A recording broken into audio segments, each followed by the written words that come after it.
June 25th, 1975, a date that should haunt every Indian. At midnight, democracy died without a sound. No sirens, no protests, just silence.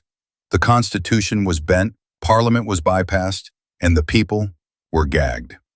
This is the story of when a nation of 1 billion was held hostage by one woman. Indira Gandhi, the Prime Minister of the world's largest democracy, was convicted of election fraud. Instead of resigning, she chose dictatorship.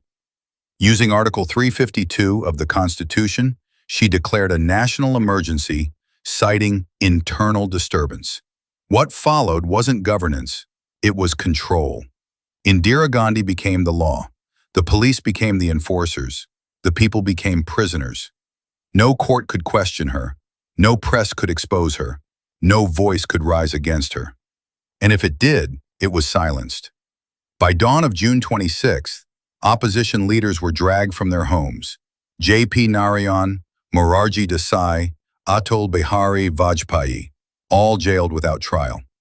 Over 100,000 Indians were locked away in prisons and torture cells across the country. The crime? Speaking up. The evidence? None. The sentence? Indefinite. Indira Gandhi's regime had only one rule: obey or disappear. The free press was the first casualty. Newspapers were censored. Headlines were dictated by the government. Journalists were jailed. The Times of India published a blank editorial. The Indian Express left its page empty, a scream of silence. For 21 months, India lived in an information blackout. Lies were broadcast. Truth was illegal. This wasn't emergency rule. This was totalitarianism in a Nehru jacket. Sanjay Gandhi, the unelected prince of power, unleashed a reign of terror disguised as reform.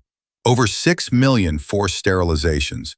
Poor men dragged from streets, locked in camps, and operated without consent or anesthesia. Target: 1 lakh sterilizations per day. Villages were emptied. Slums were destroyed.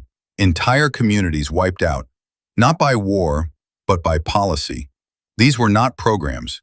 These were punishments. Punishments for being poor, powerless, and voiceless. But even in the darkness, there were sparks of rebellion.